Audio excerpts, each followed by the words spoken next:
Hello and welcome to Own Your Peace. I'm your host, Andy Thewison, and today I want to hit you with the truth first. You can't quantum leap your way into expansion if your body doesn't feel safe being there. What if the real work isn't about doing more or manifesting harder, but teaching our bodies, our nervous system that it's safe to be seen, to receive, to rest, and to thrive? For most of us, we lived in chaotic times. Maybe you grew up in a family where money was hard to come by, or you had scarcity and lack, struggle, parents fighting. There was a lot of emotional dysregulation in your childhood years. That can translate into not feeling safe, holding emotional regulation, holding wealth, holding prosperity, holding that it's okay, that things can be easy, that things can be good. And that is the shift that so many of us are in right now. We came from chaos, we came from disorder, from dysregulation. And now timelines are shifting so quickly, and the elevation of the planet on a energetic and frequency level is rising. So we are able to hold more as this shift happens. But a lot of us are in kind of in this in between phase where we feel we want to be over here. We want to be in wealth. We want to be in prosperity. We want to be in a life of ease, of softness, of not pushing and hustling and striving, but just allowance. So we have been programmed for so long that by the sweat of our brow shall our days be made. Like, that we have to work hard, we have to struggle, we everything is hard work. And that's from years and lifetimes even, really, if we're being honest, where that was the case, where we had to struggle. Our ancestors had to struggle to making things meet. But we're in this new paradigm where that doesn't have to be our reality.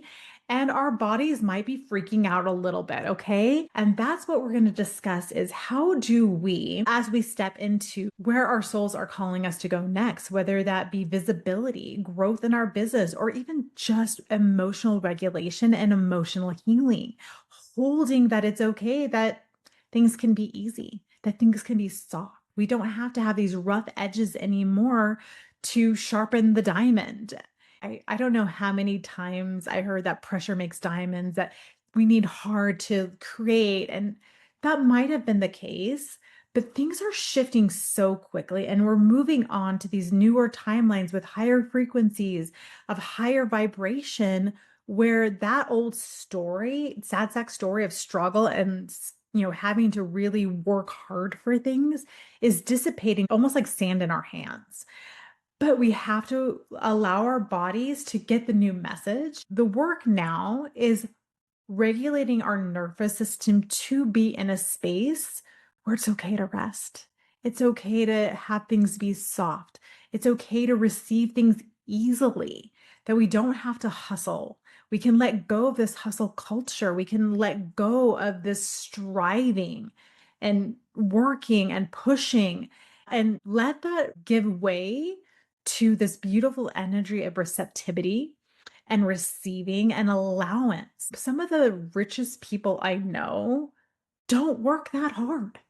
The people that I know who work really, really, really hard and who are constantly struggling the most are the hardest workers.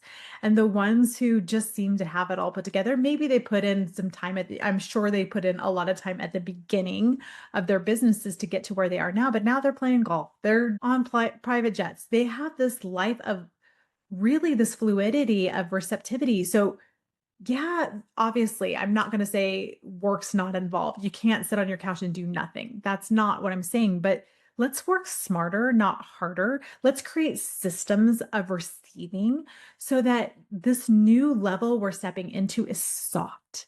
It's this beautiful energy of co-creation with universal intelligence that's going to help things move quicker and smoother than we ever thought possible. But we have to let go of the old paradigm of hustle culture, that things have to be hard. My parents taught me the honor of hard work, and I am forever grateful for that. But that also has been something that's held me back because I feel like I have to hustle hard, hard, hard work all the time.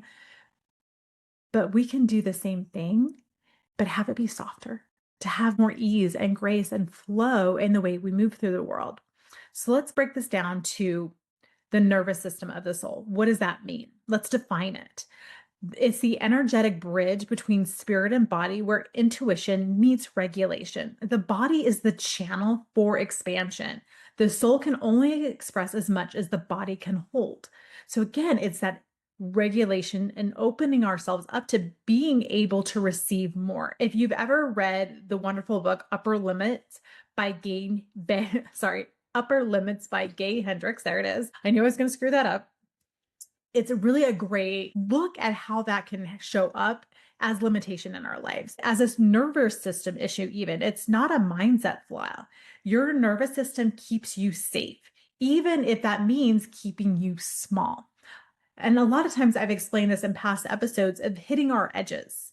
The ego's only goal is to keep you safe. It is to keep you away from being ostracized or ridiculed or all these things. And we came from a tribe mentality. So if you were too out there, the tribe rejected you. So a lot of times we continue to keep ourselves small so that we fit within the confines of the tribe. But obviously, those things are changing. Authenticity and being unique and being our own person is actually being more rewarded than it ever has been before. We can let that go. So those are important things to be thinking of. Is your ego's job is to make you small. So when you challenge it, and you're trying to step into a next level of yourself, your ego is going to push back. It's going to get mad. It's going to be like, oh no, that's not safe. That's not safe. That's not safe. So you're going to hit that edge and you're going to be flooded with a whole bunch of limiting beliefs and a whole bunch of like, what if scenarios? And your ego is going to start freaking out. Here's an example. I was coaching a client last week and she is shifting gears completely. And so instead of starting here, she's kind of starting a little bit further in the process of what she's building because she has the foundation to do so. She's supported in that. I sat down with her. I'm like, okay, what's the edge? Where are you getting that pushback? What is your mind telling you about this next level? And we walk through it. I'm like, okay, I see that. I see where that might be coming from, but you don't have to prove this theory because that's irrelevant to what you're creating for yourself. Those two are not the same. You don't have to prove a one-on-one coaching theory if you're teaching it to businesses as a business concept. So we were able to walk through it. We were able to bust through that upper limit, that edge that she was pushing up against, and she was able to see it in a new way. That's what I want you to do is when you have those edges, when your mind's telling you something, okay, I see you. Let's break it down. What does that actually mean? Why are you actually pushing up against me? And be curious, ask questions. My mind's telling me this, or my ego's telling me this. Question it. Why is that coming up? What is that fear that's coming up? What's the fear behind the fear? And really get curious until you get to the bottom of what actually it is. And once you do that, you're like, oh, why am I even freaking out about that? It doesn't even have to do with what I'm creating for myself. That edge was just the ego trying to keep you small and keep you safe, which is exactly what it's supposed to be doing. But what we're going to do is we're going to tell the ego, I love you, ego, because I mean, the ego has kept you safe. We never want to harm the ego. The ego is a really important player here, but it doesn't get to drive the car. The ego never drives the car. It keeps you safe and it keeps you out of certain situations. And we always want to have a place for it, but it's in the back seat, not driving, not a backseat driver, but in the car, keeping you safe, helping you actually protect against real dangers. But that ego does not get to drive. You are the writer, creator, director of your own life, but you're going to have the ego in the back freaking out, yelling, telling you when to put on the brakes, telling you when to pull up, stop.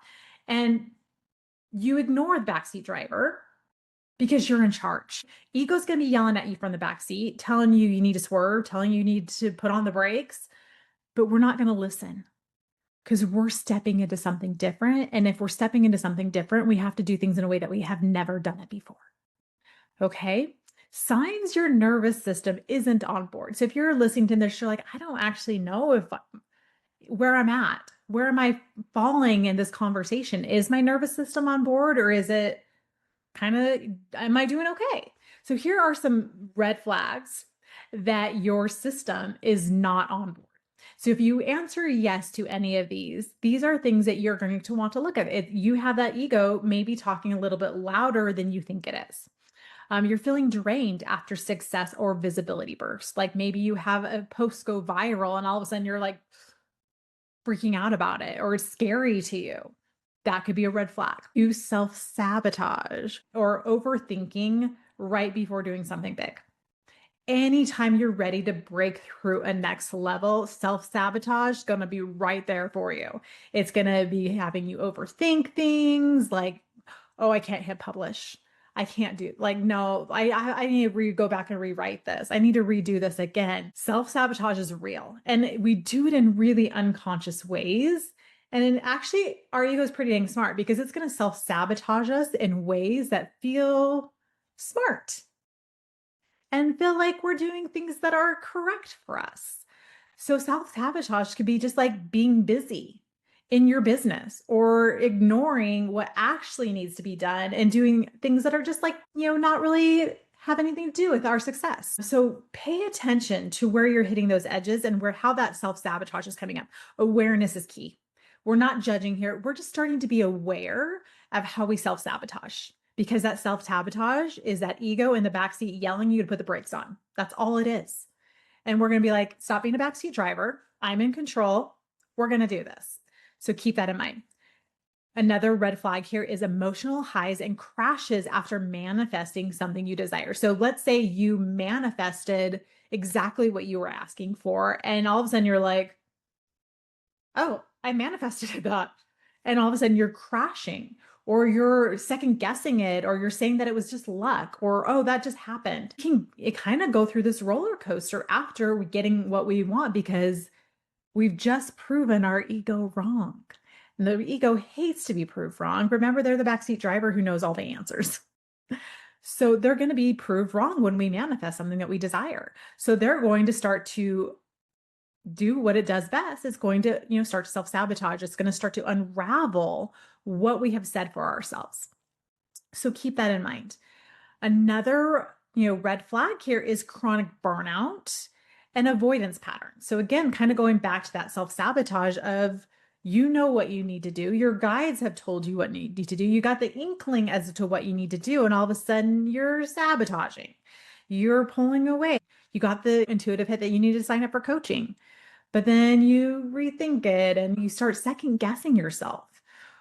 So really pay attention to where those avoidance patterns are. And avoidance patterns love to show up when we're trying to do the work.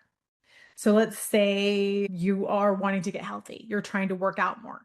So all of a sudden, things are going to happen where you have to avoid working out or, it's ego's very clever. It's going to find ways that don't look like avoidance, but that's actually avoidance. So again, this is where we go back to being not judgmental, but curious. Huh. I set a goal that I wanted to work out every day, but every morning something came up to get me off track. Or I said I was going to create content for social media this week. And every single day there was something that came up that caused me not to do what I said I was going to do. Those are ways to look for those avoidance patterns. Another red flag here for signs that your nervous system is not on board is feeling like your spiritual tools are not working anymore. As you elevate and as you move into higher levels of consciousness and higher levels of frequency, and you start to get one foot into a higher new reiteration of you, again, that next level, some of the old spiritual tools that you were using are no longer going to work the same because again, you have evolved, you have moved forward. So those things are not going to hit the way that they used to. So it might be time to look for maybe a new higher elevation of that tool or to sit with it and ask your guides, ask your higher self, what do I need to shift and change so that I can be in higher alignment with this newer version of myself and opening myself up to more expansion within this. So again, it really is this conversation that you're having, making sure that ego's in check in the back seat and not driving. And maybe looking at some of these spiritual tools that you've been using and elevate them as you elevate yourself. Those are all signs that there's a dysregulation. There's a break in who you are and who you're becoming. And those are signs that your nervous system isn't ready for that leap. It's kind of like that ego is kind of like, put on the brakes, we're not ready. Here's three main nervous system states that you can be in and what they mean as you're shifting through these new versions of yourself. One of those ways that your nervous system can rebel is through freezing. This shows up as stuck energy, disconnection, feeling like I don't know what I'm going to do, so I'm going to do nothing. Pay attention to where you feel like you're in this frozen state of inaction and just simply go back to presence. What's one small thing I can do today to move the needle forward? And start taking those tiny actions because the universe will always reward action. And you are going to see what your next step is, even if it's just one step. Trust those small steps will get you to where you need to go next. The other way that the nervous system can show you you're kind of at that next edge is through fight or flight. This can show up as like overdoing, proving, or fear-based hustle. This, I would be interested to talk to my other projector friends. If you're a projector, feel free to weigh in my DMs if you feel this one too. I know I'm hitting an edge when I feel like I need to really hustle because it seems like I can't possibly get to that level of success unless I go back to my generator programming of I need to hustle. I need to work hard. I need to do all the things so I can get to this next level. I can feel it so close. I've got to really, buckle down and work hard. And I need to, show up and I need to prove myself. And that is a really wounded way of being in your projector energy. And this is for all of us. All of us have this wounding of hustle culture within us. Just for me, I know that's how it shows up. So as soon as I start to get into that energy of like hustle mentality, I take a deep breath. I get really grounded back into presence and I take some deep breaths and I wait until I feel like I have truly aligned guidance that's slow, that's soft, that feels called, as opposed to this like hustle, pushing, proving energy that I was just in. Rest and digest, safety. This is what I want you to fall into. Okay. Rest is a good thing. So if you're in freeze, if you're in fight or flight, go back to rest and digest into safety. Allow yourself to envision expanding with ease and creative flow. Like I just said with my, when I get into this proving energy, that hustle mentality that killed us all, that boss babe energy, coming back to universe, show me how easy this can be. Show me how soft this can be for myself. So allowing yourself to rewrite your wiring, allowing yourself to put that, ego in the back seat, give it an iPod, tell it to shut up, and allow yourself to drive the car and allow yourself to move past these edges as they show up. Now let's move on to how to rewire safety within the body. These are simple, soulful practices that can really work in different ways to get you back to presence, which is the key ingredient really when it comes to integration. It's getting back into the body, back out of like all the nethers, if you will. So a really great tool to really ground back in your body is breath work. You don't have to do all the fancy breath works. There's lots of really great, breath work meditations out there. I love them all. But if you're, just want a simple way to use your breath to get back to presence, just take some deep breaths. Breathe all the way in, hold it, and exhale it all out. Do that a few times because I think sometimes we forget to breathe deeply and we need that. We need that regulation of really deep breath. So inhale in, exhale out. I am safe. I am safe. I am safe. And that can be really simple. Practice some grounding rituals. That can be walking barefoot, really grounding to Mama Gaia, being outside. A lot of people are saying touch grass. That's exactly what this means here. Touching grass is immensely beautiful for our nervous systems. It immediately syncs you to the frequency of the earth, which is the electromagnetic current of the earth. And it really helps you stabilize with the heartbeat of the planet, of Mama Gaia. And it is very, very soothing. So anytime I feel dysregulated, anytime I feel like I got knocked off center by a weird email or somebody's awful comment on social media, love you. I have to go touch grass and it helps regulate me. Self massage, just kind of like touching your body, you know, it could go lots of ways there. Uh, but just really like grounding into your body, feeling safe in your body. There's one really beautiful ritual, and it's the Think Five. And you just go through every single one of the five senses. So you take a minute and you feel something. Maybe that's your hand. Again, that's that self massage. Then you see something, name things around you. You smell things. What are you smelling? What are you hearing? Go through those senses. And that's a really great way to get grounded quickly within that. Another really great grounding ritual, especially if you have a lot of water on your chart, if you have a lot of Cancer or Pisces or Scorpio energy, hot baths, showers, any type of like cleansing with water can be really good.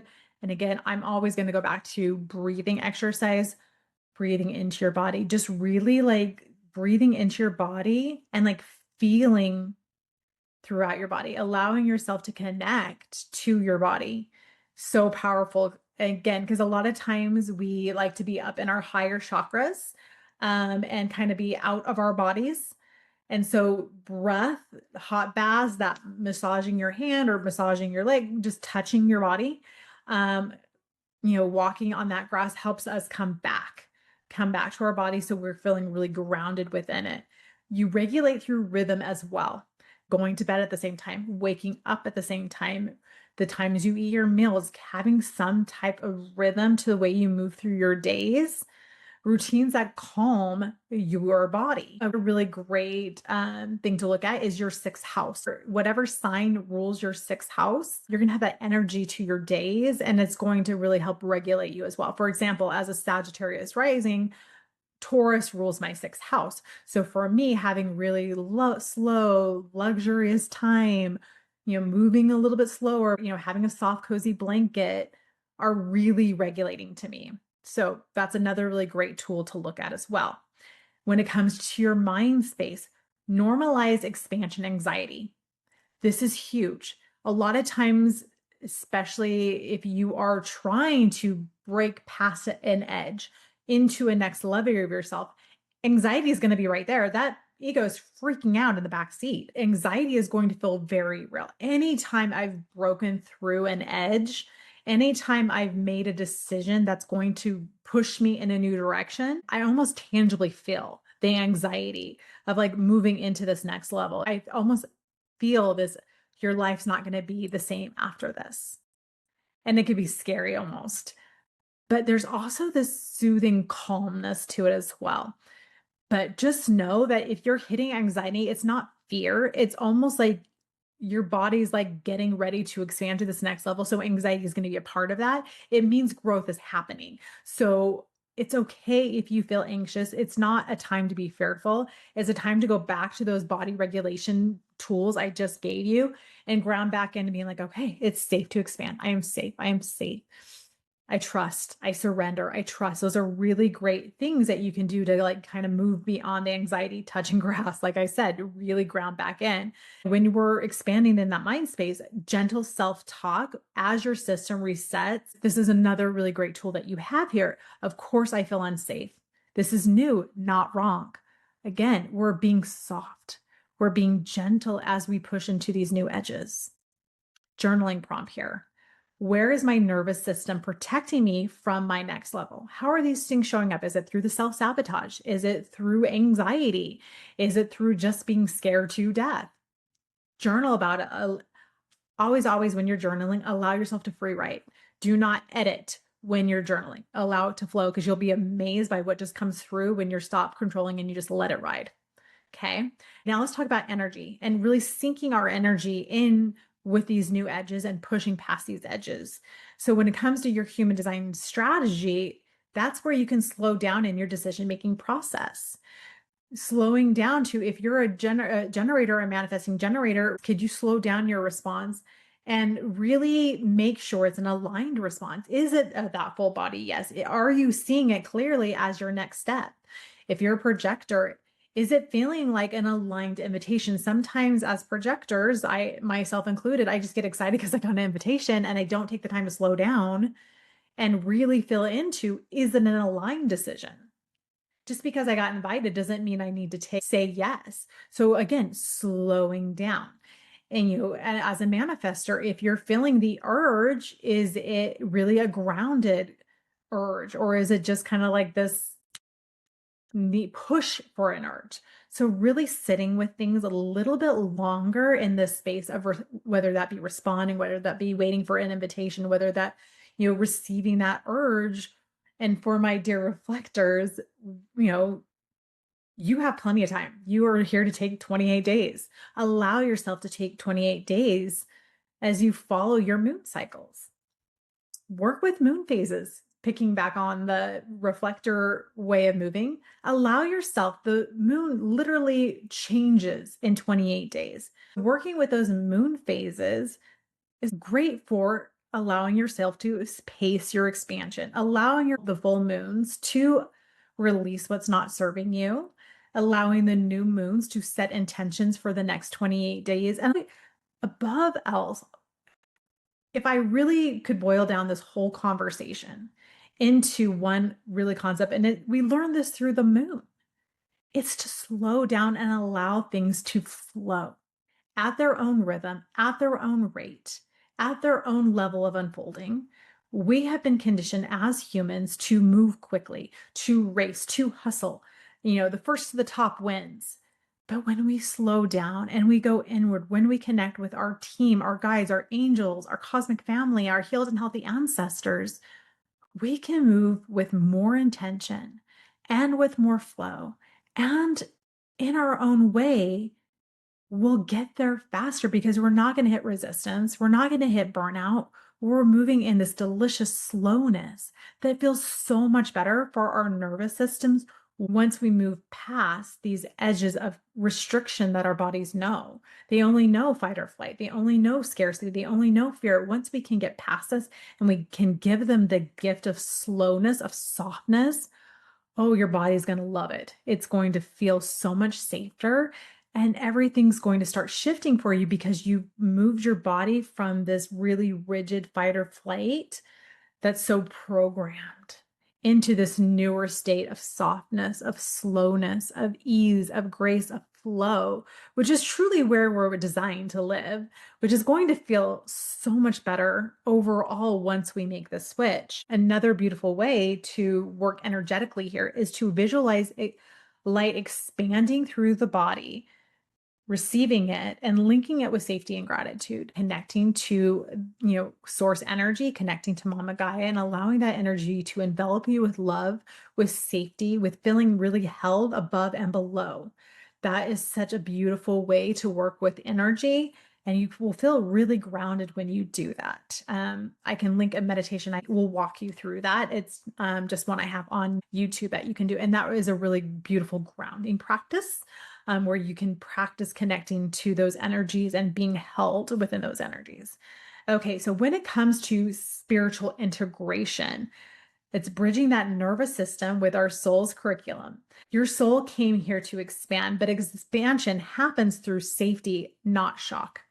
Okay. Embodiment is the missing piece in spiritual growth. We can't bypass the body. And so many people try to do that.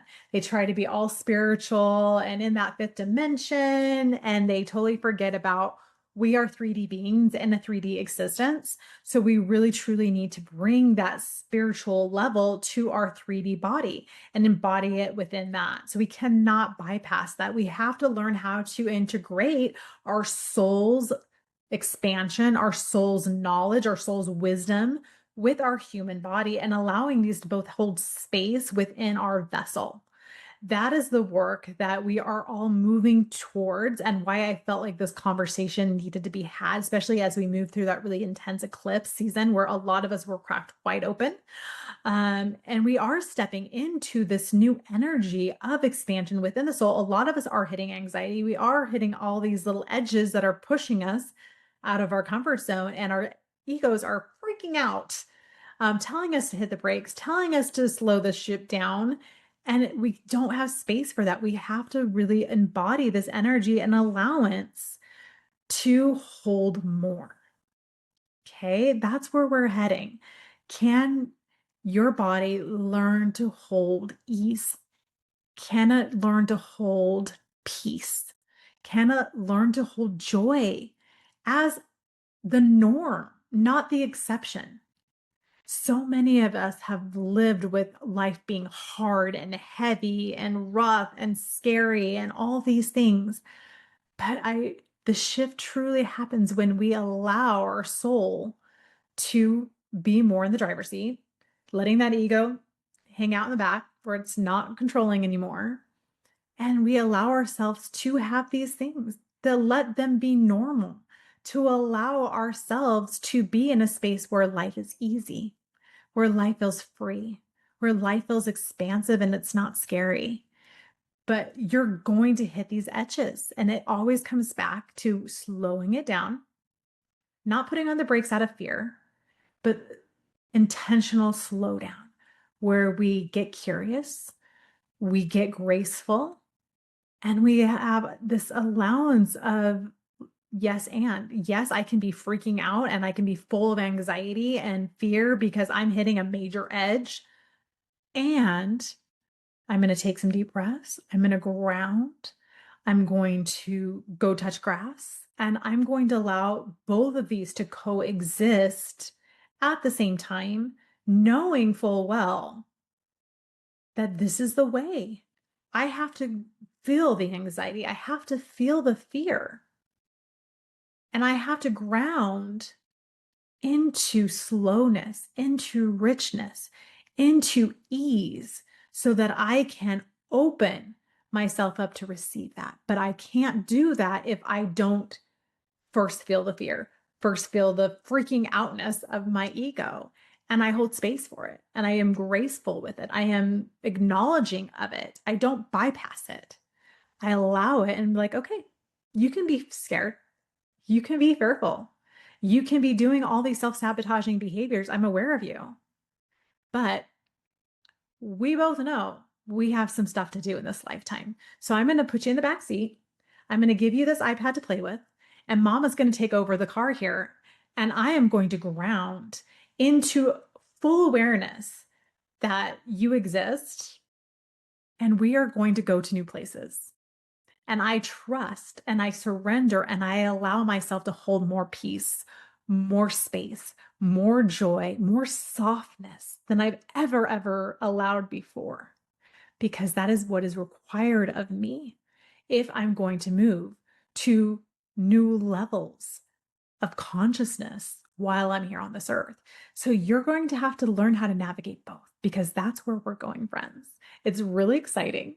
Uh, and as we close, I hope this episode really served you. I hope you saw how and had these aha moments where you're like, oh, I totally do that.